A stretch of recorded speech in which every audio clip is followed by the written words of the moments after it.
हाँ जी, अस्सलाम वालेकुम। वेलकम टू आवर चैनल देसी ब्रुकलिन लाइफ। आज की वीडियो जो है ये बहुत ही इंटरेस्टिंग होने वाली है। इसमें मैं आपको बताऊंगा जो मेरी एडमिशन यूनिवर्सिटी में हो गया था, उसके बाद वीज़े की क्या जर्नी थी, क्या क्या डॉक्यूमेंट्स चाहिए होते हैं आपको वीज़ा अप्लाई करने के लिए, उसके मेरे लिए क्या प्रोसेस हुआ था उसका। तो जी, एंड तक वीडियो को देखिएगा। आपको अच्छी लगे तो इसको लाइक कीजिएगा, चैनल को सब्सक्राइब कीजिएगा और दोस्तों के साथ शेयर कीजिएगा जिनके लिए हेल्पफुल हो। Thank you. हाँ जी, सबसे पहली स्टेज तो ये होगी कि आपको एक एडमिशन की ऑफ़र लेटर आएगी, वाया ईमेल आएगी यूजुअली, या फिर आपको रेगुलर मेल के थ्रू। मुझे बाय ईमेल आया था लेटर कि आपका एडमिशन हो गया है एक यूनिवर्सिटी के अंदर। उसके बाद आपने डिसाइड करना होता है आपको किस टाइप का वीज़ा चाहिए। तो आपको दो टाइप के अमेरिका में स्टडी करने के वीज़े होते हैं, F1 और J1। F1 का वीज़ा जो होता है वो स्टैंडर्ड स्टूडेंट्स के लिए अप्लाई होता है, जिसने या तो खुद ही पैसे दे के पढ़ना हो, या फिर उसके पास यूनिवर्सिटी की स्कॉलरशिप हो। तो ये दो सिनेरियोज होंगे जिनमें आपको रेगुलर F1 का वीज़ा चाहिए। और J1 का वीज़ा उनके लिए होता है जिनको कोई थर्ड पार्टी फ़ंड करिए, जैसे अगर फुल ब्राइट आपको फ़ंड करी है तो वहाँ पे आपका J1 वीज़ा होगा, या आपकी गवर्नमेंट आपको फ़ंड करी है तो वो आपका J1 वीज़ा होगा। तो वो आपके पैसे नहीं होते बेसिकली। तो उस केस में आपको J1 वीज़ा चाहिए होता है। तो मेरा केस जो था, मुझे यूनिवर्सिटी की फ़ंडिंग की ऑफ़र थी, मैं PhD में एडमिशन हुआ था, तो उसके लिए फिर ये होता है कि आपका F1 वीज़े का पाथ होता है। अच्छा जी, F1 वीज़ा लेने के लिए मुझे एक डॉक्यूमेंट चाहिए होता है I-20, और वो मैं आपको दिखा भी दूंगा वो किस तरह का डॉक्यूमेंट होता है। लेकिन वो I-20 यूनिवर्सिटी से लेने के लिए वो प्रूफ होता है बेसिकली, जिसकी बेस पे आपको वीज़ा मिलता है। वो I-20 लेने के लिए आपको यूनिवर्सिटी के कुछ रिक्वायरमेंट्स, कुछ डॉक्यूमेंट्स भेजने होते हैं। एक तो आपको अपना लेटर भेजना पड़ता है साइन करके, और वो उसमें आपको एक अपना आपका रेफरेंस नंबर देते हैं, बेसिकली वो नंबर चाहिए होता है। तो अगर ऑनलाइन वर्जन होगा तो वो सिर्फ नंबर ही चलेगा। तो वो नंबर होगा, आपका पासपोर्ट का फ़ोटो का पेज जो है वो चाहिए होगा, और आपको बेसिकली दिखाना है कि आपके पास फाइनेंशियली इतने पैसे हैं कि आप अपनी पहले साल की स्टडी और रहने का खर्चा पूरा कर सकते हो। और वो आपको एस्टिमेट यूनिवर्सिटी खुद ही दे देती है कि कितना खर्चा होना चाहिए, आपके कितने पैसे होने चाहिए आपके पास अगर आपका एडमिशन हुआ। तो ये 3-4 चीज़ें आप दिखाते हो, उनको भेजते हो, तो फिर वो जो है आपको I-20 इशू कर देते हैं। ठीक है, अब जब आपके पास I-20 होता है वो आपको बाय मेल पाकिस्तान भेजेंगे अमेरिका से। मेरे साथ भी यही हुआ था। अब इसमें मुझे वो फंडिंग की रिक्वायरमेंट नहीं थी, क्योंकि मेरी फंडिंग यूनिवर्सिटी से थी अगेन, तो वो वेव हो जाती है अगर आपकी यूनिवर्सिटी की फंडिंग हो तो उसके बाद जब आपके पास वो I-20 का डॉक्यूमेंट आता है तो आप फिर वीज़े की एप्लीकेशन US स्टेट डिपार्टमेंट की फ़िल करनी शुरू करते हो।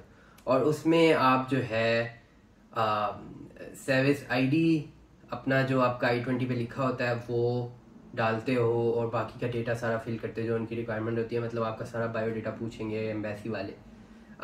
और फिर आप एक वीज़ा फ़ी पे करते हो, वो भी मैं अमाउंट लिख दूंगा कि आजकल क्या प्राइस चल रही है।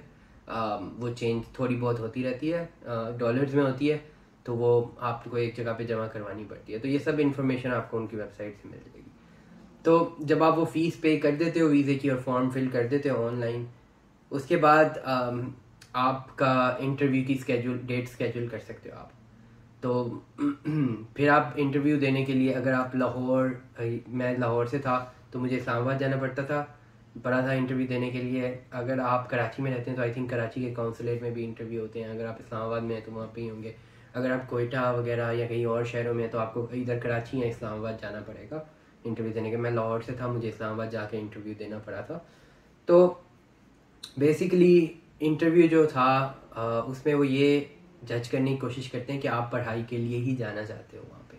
मतलब आप वहाँ पे सिर्फ जाके पढ़ाई छोड़ के अपना कोई और काम धंधा नहीं शुरू कर दोगे, आप पढ़ाई के लिए जा रहे हो, और पढ़ाई के बाद आपका प्लान है वापस आने का। तो आपको शो करना होता है कि आपके टाइज हैं अपने मुल्क के साथ, और आप वापस यहीं पे आके अपनी पढ़ाई कंप्लीट करके आना चाहते हो। ये आपको इंटेंट शो करनी पड़ती है, क्योंकि ये F1 का जो स्टेटस होता है ये विजिटर स्टेटस होता है, ये इमिग्रेशन स्टेटस नहीं होता। तो विजिटर स्टेटस का ये मतलब होता है कि आपने अपना जो विज़िट है उसको पूरा करना है, उसके अंदर जो आप मकसद हासिल करना चाहते हैं उस मकसद को हासिल करके आपने वापस आना है। तो इसी तरह विज़िट वीज़ा जो आपका टूरिस्ट वीज़ा होता है वो भी विज़िट वीज़ा होता है। तो आपने उसमें भी यही शो करवाना होता है कि आपके टाइज हैं अपनी घर के, आपका फैमिली पूरी इधर है, आपका घर इधर है, आपका सरमाया इधर है। तो बेसिकली ये थोड़ा शो करवाना होता है। तो मेरे से उन्होंने ये पूछा था कि अच्छा आप क्या पढ़ते हो, आपने ये कैसे एडमिशन लिया है। तो मैंने अपनी रेज्यूमे पूरी दिखाई उनको। उन्होंने कहा अच्छा आप ये किस तरह के प्रोजेक्ट्स पे काम करते हो। तो उन दिनों में मैं कुछ पीआईटीबी के साथ डेंगी के रिलेटेड काम कर रहा था। तो मैंने कहा ये मैं डेटा इंफॉर्मेटिक्स के ऊपर काम करता हूँ और हेल्थ साइंसेस के बेसिकली हेल्थ इंफॉर्मेटिक्स के ऊपर, और मैं सिस्टम डेवलपमेंट करता हूँ उसके लिए। तो बेसिकली मैंने यही उनको बताया कि ये मेरी अभी तक काम है और मैं वापस आके इसी तरह का मज़ीद काम इधर करना चाहता हूँ और मुझे डिग्री चाहिए उस काम को अच्छे तरीके से करने के लिए। तो उन्होंने कहा आपकी एप्लीकेशन में तो मुझे कोई मुज़ायका नहीं लग रहा, बिल्कुल ठीक लग रही है एप्लीकेशन, लेकिन आपका नाम जो है उसने मेरे पूरे घर वाले, मेरे बहन भाइयों सबका नाम एंटर किया, मेरे सामने एंटर कर रहा था, पूछ रहा था साथ साथ कि अच्छा आपके बहन भाइयों के क्या नाम है। सब बहन भाइयों के नाम एंटर किए। तो वो करने के बाद उन्होंने कहा कि अच्छा वीज़े के मामले में आपका कोई वो नहीं है, मसला नहीं होगा, लेकिन आपके लिए हम एक एडमिनिस्ट्रेटिव रिव्यू करेंगे। वो एडमिनिस्ट्रेटिव रिव्यू जो प्रोसेस होता है वो बेसिकली लाइक आपका जो सिक्योरिटी इदारों से पूछने का प्रोसेस है और ये कंफर्म करने का कि इस बंदे के किसी ऐसे वैसे तंजीम के साथ या कहीं और कोई ताल्लुकात तो नहीं है, मतलब कोई मशकूक आदमी तो नहीं है। तो उसने कहा कि आपने बस सब्र करना है। मुझे वीज़ा ऑफिसर ने कहा, वो अमरीकी था और सफ़ेद फार्म अमरीकी था, अगर उर्दू में कहें तो वाइट अमेरिकन था। उसने मुझे कहा you will get the visa, don't worry about it, बस you have to wait a little bit, it will go to an administrative review but you will get the visa. तो उसके बाद उन्होंने मुझे एक येलो पर्ची दी कि ये एडमिनिस्ट्रेटिव रिव्यू में जा रहा है। अगर ग्रीन पर्ची दें तो उसका मतलब आपका वीज़ा लग गया है, 1 हफ्ते में पासपोर्ट आपको मिल जाएगा। अब उस एडमिनिस्ट्रेटिव रिव्यू में जब गया, मैं घर आ गया, तो फिर अब उसमें टाइम लगता है एडमिनिस्ट्रेटिव रिव्यू में, और वो डिपेंड करता है कि कितना टाइम लगा है। वो आपकी इंडिविजुअल एप्लीकेशन पे डिपेंड करेगा, उन्होंने किस किस से पूछना है आपके बारे में। तो वो सारी अपनी तफ्तीश पूरी करेंगे तो फिर ये आपको वीज़ा देंगे। तो उस प्रोसेस में तकरीबन 3 माह लगे थे मेरे एडमिनिस्ट्रेटिव रिव्यू के प्रोसेस के अंदर। उस दौरान उस दौरान उनके पास आपका पासपोर्ट भी होता है, लेकिन you can ask for your passport back. तो आप उनको कह सकते हो कि जी मुझे मेरा पासपोर्ट वापस दे दें, मैं ट्रैवल करना चाहता हूँ, या किसी और वजह से आप अपना पासपोर्ट वापस मंगा सकते हैं। तो मैंने भी यही किया था, मैंने उनको कहा था मुझे मेरा पासपोर्ट वापस दे दें जितनी देर आप एडमिनिस्ट्रेटिव रिव्यू कर रहे हैं। तो उन्होंने मुझे पासपोर्ट वापस भेज दिया। फिर 3 महीने बाद जब उनका एडमिनिस्ट्रेटिव रिव्यू पूरा हो गया तो वो आपको मैसेज करते हैं कि आप जो है अपना पासपोर्ट वापस जमा करवा दें एम्बेसी में स्टैंपिंग के लिए। तो फिर मुझे मैसेज आया, आई थिंक ईमेल आई थी। तो उसके बाद मैंने वो वापस जाके उनको दिया पासपोर्ट अपना। तो 1 हफ्ते बाद फिर वो वापस मेरे पास आ गया और वो वीज़ा स्टैम्प होके आ गया था तब तक। तो ये सॉर्ट मेरी जर्नी थी वीज़ा लेने की। तो इसमें ये 3 महीने का जो गैप था, ये काफ़ी अनसर्टेनिटी होती है, पता नहीं लगता वीज़ा लग रहा है नहीं लग रहा, आपकी ज़िंदगी काइंड ऑफ हैंग हुई होती है, कुछ कर नहीं पा रहे होते आप उस दौरान में, क्योंकि आपको पता नहीं होता फ्यूचर में क्या है, आपने जाना है या आपने वहीं रहना है।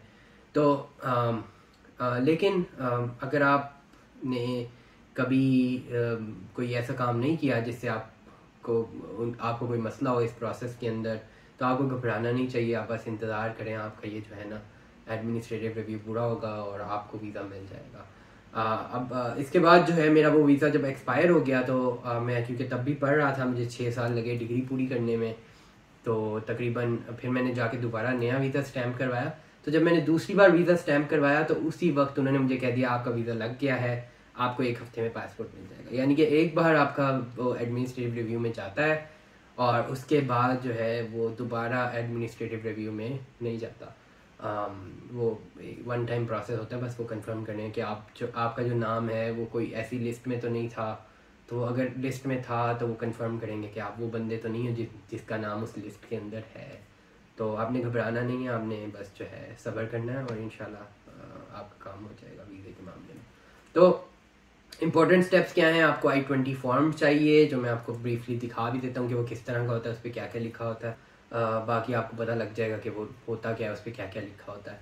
तो वो I-20 फॉर्म आपने बस लेके जाना होता है, तस्वीरें वगैरह जमा करवानी होती हैं और वीज़े की फ़ीस देनी होती है और जाके इस्लामाबाद में इंटरव्यू देना होता है। तो जी अगेन कोई सवाल हो आपका इसके बारे में नीचे कमेंट्स में लिखिए। वीडियो को लाइक कीजिए, चैनल को सब्सक्राइब कीजिए और दोस्तों के साथ शेयर कीजिए जिनके लिए फ़ायदेमंद होगी। Thank you for watching.